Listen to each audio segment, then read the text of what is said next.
Përshëndetje zonja dhe zotrinj, ky është edicioni qendror këtu në ekranin e kanalit 7, ndër të tjerat do të ndiqni. Operacioni Enigma në Durrës çon në pranga 7 persona, 3 prej të cilëve me rrezikshmëri të lartë, mes tyre dhe të arrestuar nga burgjet italiane.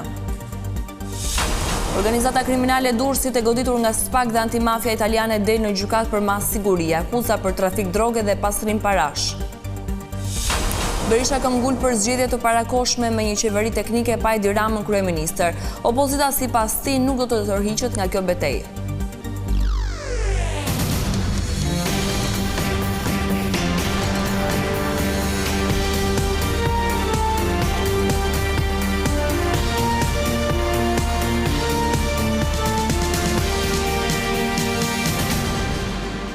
Vjojmë gjërësisht me lajmet.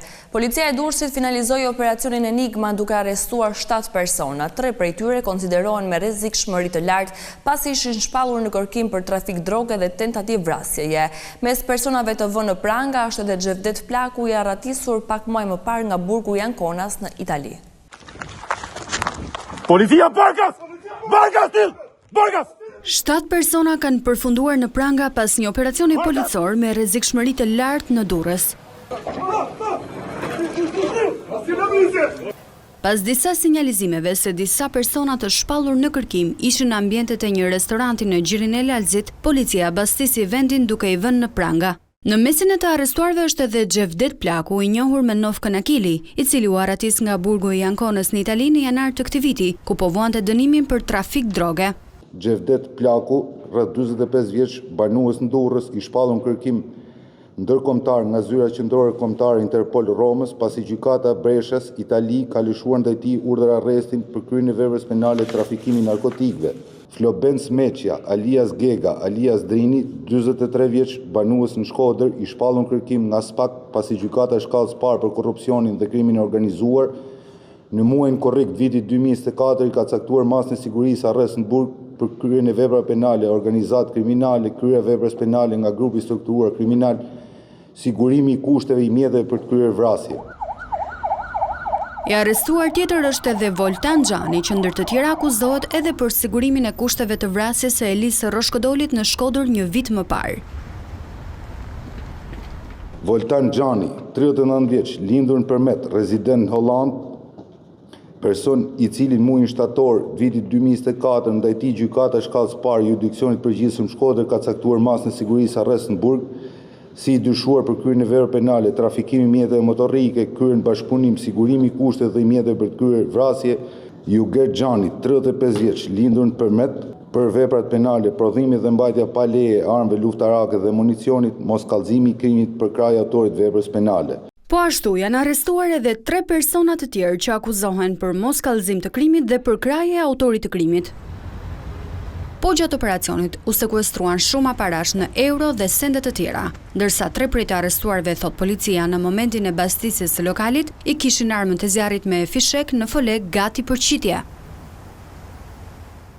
Gjykata e posaçme vlerëson masat e sigurisë për personat arrestuar gjatë operacionit Ura në Durrës. Grupi kriminal që vepronte edhe në disa vende europiane përballet me akuzat e trafikut të drogës, armbajtjes pa leje dhe pastrimit të parave. Të arrestuarit gjatë mega operacionit Ura njihen sot me masën e sigurisë nga togat e gjykatës së posaçme. Nga 29 persona për të cilët është lëshuar urdhër arrest, për 14 prej tyre do të bëhet rivlerësimi i masave. Ndërkaq 5 të tjerëve ju është komunikuar masa në gjykatat e zakonshme, ndërsa 7 janë kapur në Itali dhe pritet ekstradimi i tyre. Në 40 episode të ndryshme të dokumentuara nga prokuroria italiane dhe ajo shqiptare, organizata kriminale, ndër më të fuqishmet, me detyra të mirë organizuara, ka trafikuar lumenj droge që kapnin vlera marramëndëse në treg. Në një prej ngarkesave të drogës, 225 kg kokain, hetuesit kanë arritur të gjurmojnë itinerarin nga vendi origjinës, Amerika Latine, deri në portet e Europës e në shpërndarjen e tyre, vlera e së cilës shkonte €500.000.000 euro. Në Shqipëri, përmes portit të Vlorës dhe atij të Durrësit, që ishte edhe epiqendra e këtij aktiviteti kriminal, bëhej kalimi i parave të pista përmes shoqërive të transportit. Operacioni i para 3 ditëve u ushtri edhe në Vlorë, Fier e Tiranë. Të sekuestruara kanë përfunduar disa shoqëri tregtare, ndërsa dokumentimi i aktivitetit kriminal të tyre është provuar edhe nga komunikimet në Sky ECC dhe nga deklarimet e të penduarve të drejtësisë. Nga operacioni janë bllokuar 11.5 milion euro dhe asete.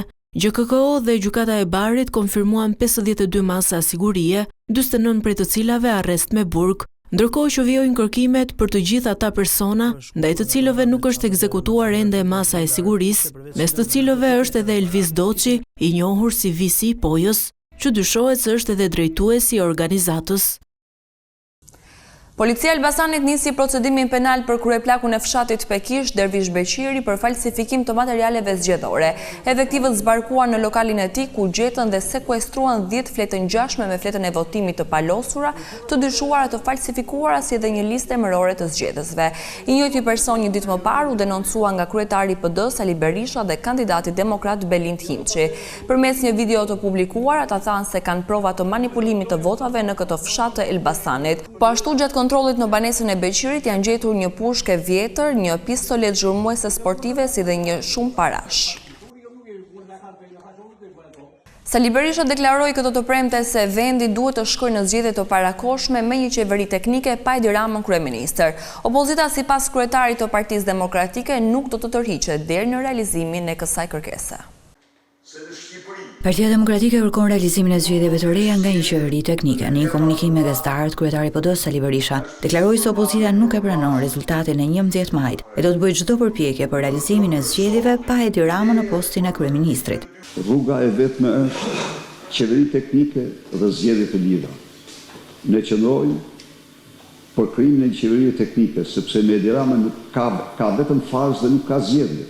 Sipas Berishës, 4 prej deputetëve më të votuar të Partisë Socialiste janë mbështetur nga bandat kriminale, duke marrë 80.000 vota në të gjithë vendin. Kampion është natyrisht Sara Mile, kampion është Alken Balla, kampion është Ani Dyrmishi, kampion është Blendi Xhabafti. Ata 4 eksponent bëjnë rreth 80.000 vota. Kryetari i Partisë Demokratike deklaroi se bandat kriminale kanë ndikuar edhe në rezultatin e qarkut të Fierit. Zeqineja,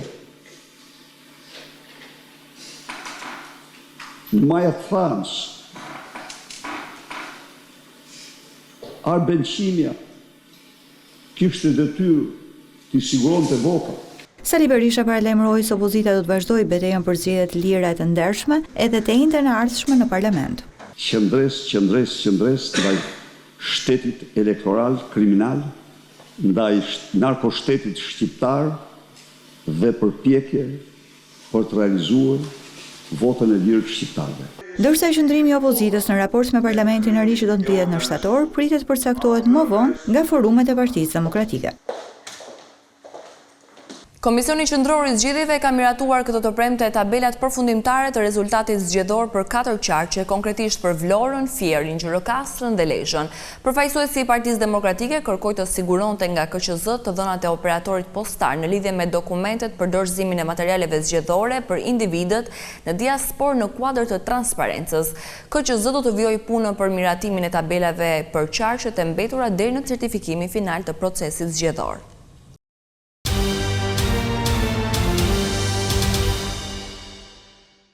Një ndjekje si në filma është zhvilluar nga policia e Tiranës mëngjesin e kësaj të premteje në kryeqytet për kapjen dhe neutralizimin e një 42 vjeçari. Ky i fundit me një pistolet lodër ka terrorizuar mjekët e spitalit psikiatrik duke qelluar në drejtim të stafit.